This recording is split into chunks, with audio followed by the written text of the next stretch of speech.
Bueno, gracias, Jorge. Buenos días a todos. Primero que nada, agradecerles por estar acá. Sé que no es fácil madrugar un sábado.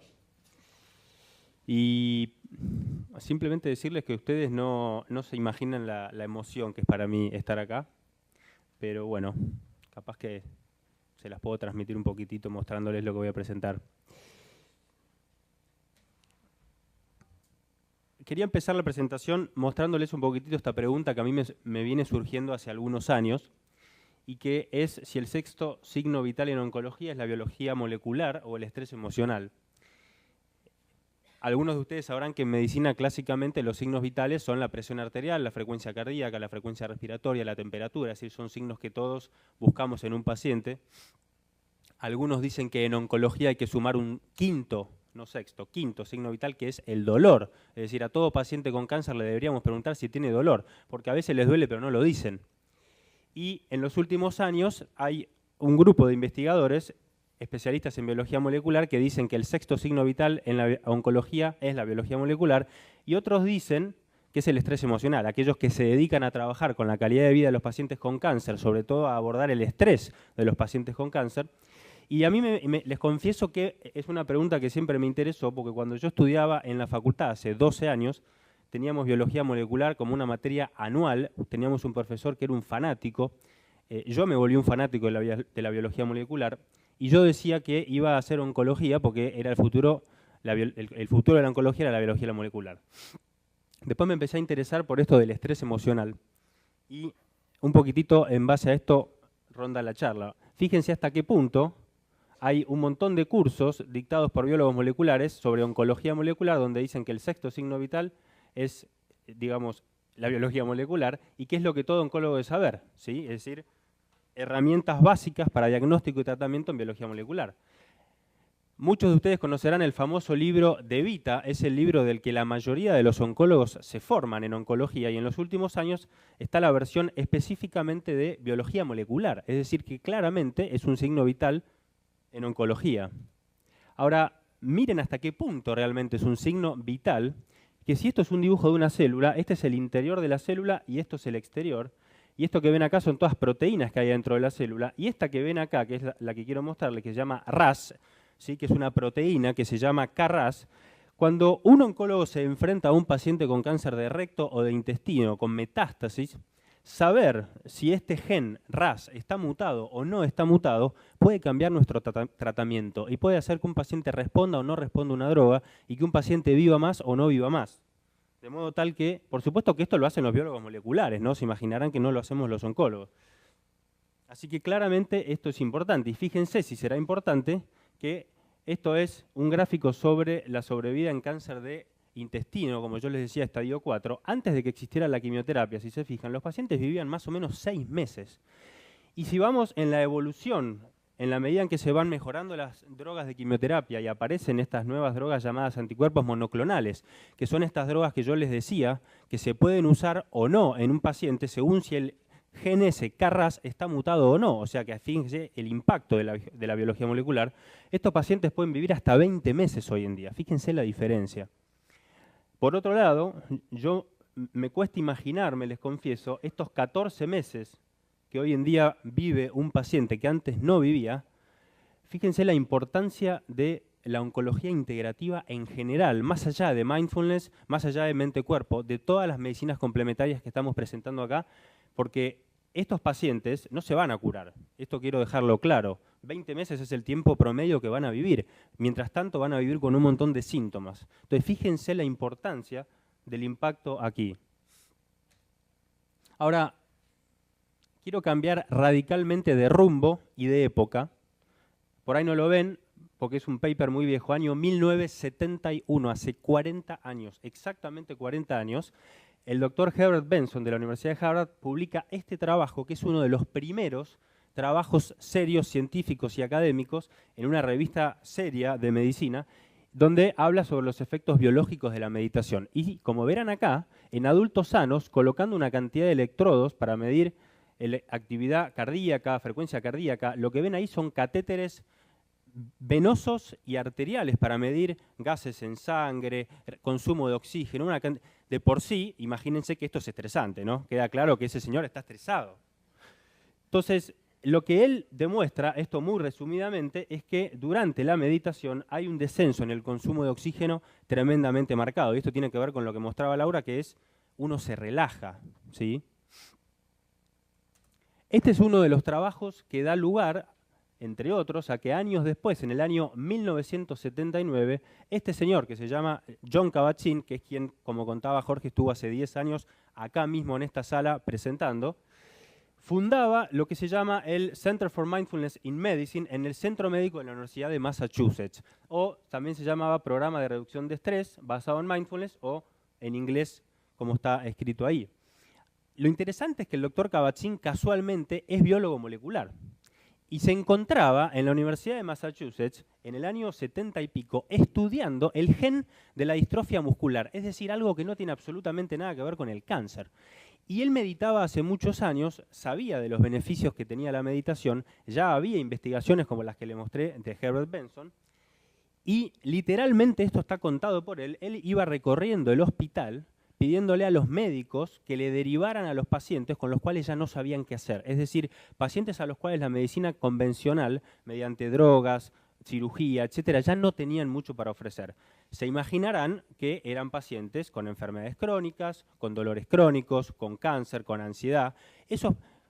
Acá hay muchos médicos y a todos nos pasa que a veces ya no sabemos qué hacer con este paciente, ¿no? Entonces, empieza a pedirle a los médicos que se los manden. Le prestan un sótano en el hospital, literalmente, y les empieza a enseñar meditación mindfulness. Y así es como empieza a formar grupos, empieza a hacer trabajos, y publica su primer trabajo en el año 82, fíjense que estamos hablando de hace 30 años, en esta revista, y es básicamente su experiencia de un programa ambulatorio en medicina del comportamiento para pacientes con dolor crónico, no específicamente con cáncer, dolor crónico en general. Y lo que les quiero mostrar es cómo describe él en sus palabras qué es esto del programa de reducción de estrés basado en mindfulness, que es un programa que dura 8 semanas. Y les confieso que a mí me da escalofríos cuando lo leo, porque quiero compartirlo con ustedes. Acá está en inglés, si alguien quiere lo puede leer. Él decía que en el hospital el programa de reducción de estrés funciona como una red de contención de los pacientes que caen por las grietas del sistema de salud, ya sea que no encuentran mejoría o no se encuentran satisfechos con los resultados de la medicina convencional. Yo no sé ustedes, pero yo debo confesarles que todos los días, desde que soy médico, veo esas grietas que son enormes y veo a los pacientes caer al precipicio, literalmente. Probablemente entre Kabat-Zinn y Benson, Kabat-Zinn de la Universidad de Massachusetts, Benson de Harvard, son entre ellos dos los grandes impulsores de la meditación en el mundo científico, y fíjense a lo largo de los años cómo crece el número de publicaciones acerca de este tema. Por ejemplo, una de ellas, introduciendo monjes tibetanos adentro de aparatos de resonancia magnética funcional y viendo qué zonas se activan y desactivan, o poniéndoles una cantidad de electrodos enormes en la cabeza para ver electroencefalográficamente qué es lo que sucede. Esto se los muestro como curiosidad nada más.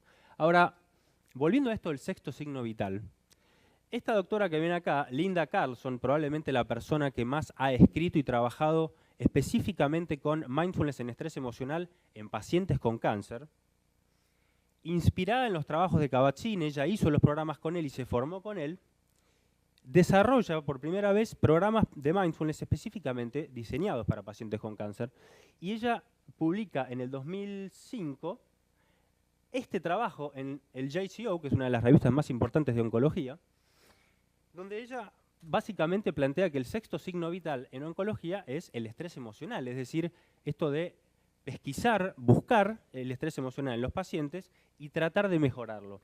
Ella dice que a los 5 signos vitales clásicos hay que sumarle el estrés emocional. Fíjense el motivo que ella da, que me parece más claro imposible, la incidencia, 70% de los pacientes con cáncer tienen estrés emocional. Yo les confieso que creo que es más que el 70, pero ella dice 70. Ahora, ¿a qué nos referimos con estrés emocional? Bueno, a todos los síntomas o manifestaciones emocionales de lo que mostró Laura, de esta hiperactividad del simpático, de esta reacción de alarma, ansiedad, angustia, depresión, dolor, insomnio, fatiga y a la combinación de todas ellas, ¿no? Ahora, no sé si ustedes se preguntarán qué es mindfulness o qué es esto de la meditación. Mindfulness, como dijo Laura, hay muchos tipos de meditación. Mindfulness es uno de ellos. La verdad que definir mindfulness con palabras no es fácil, o sí es fácil, pero probablemente no se entienda porque mindfulness es algo que se practica. Esto es como explicarle a alguien qué se hace cuando uno sale a correr o qué se siente. Bueno, yo le diría, salga a correr. Entonces, mindfulness es algo que se practica y esto es mucho de lo que se hace durante estos programas.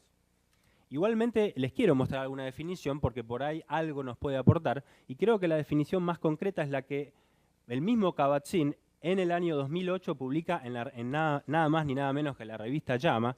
Y fíjense que él, algo tan simple como esto, dice que es mindfulness. Mindfulness se refiere a una práctica de meditación que cultiva la conciencia del momento presente. ¿Ustedes se imaginan la trascendencia que esto tiene para un paciente con cáncer? El paciente con cáncer vive en la incertidumbre del futuro, en la incertidumbre de qué van a dar mis análisis, en la incertidumbre de qué van a dar mis resultados de tomografía, en la incertidumbre de me va a volver a aparecer el cáncer o no. Y eso es una mente que se va al futuro. O una mente que se va al pasado de, uy, ya no tengo la vida que tenía antes. Entonces, fíjense la trascendencia, y yo digo los pacientes con cáncer, pero en realidad para todos los seres humanos, ¿no? Pero para mí, en los pacientes con cáncer, es como si la mente se catapultara hacia el futuro, entonces les cuesta mucho vivir en el momento presente. Y también él la define, y a mí me gusta mucho esta definición, como una capacidad humana universal que promueve la claridad de pensamiento y la apertura del corazón. Hay pacientes que a veces dicen que de tantas cirugías, de tantas punciones, de tanta quimioterapia, por más que saben que lo necesitan, el corazón se les va como cerrando. Y fíjense que por algo esta definición tiene algo que hacer acá.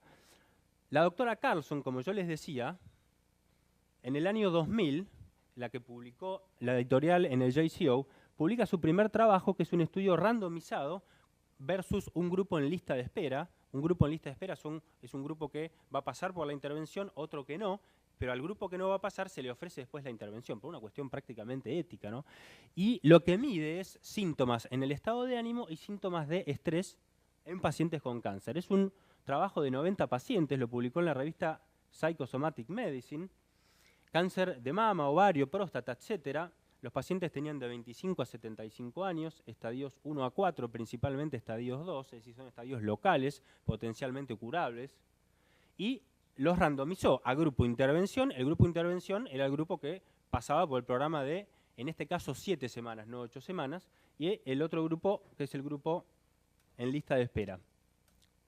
Lo que midió, como les decía, son síntomas de estrés y estados de ánimo antes de la intervención y después de la intervención, y usó, dos escalas internacionalmente validadas, que son el POMS y el SOSI, que son perfil de estado de ánimo e inventarios de síntomas de estrés. Brevemente, fíjense, preintervención y postintervención y todos los síntomas, ¿no? Ansiedad, depresión, ira, vigor, fatiga, etcétera. Si ustedes lo miran, la mayoría de ellos mejoran, pero por ejemplo, fíjense en depresión. Como valor numérico, 14.1 antes de la intervención y 8.4 luego de la intervención. El asterisco significa que la P era estadísticamente significativa.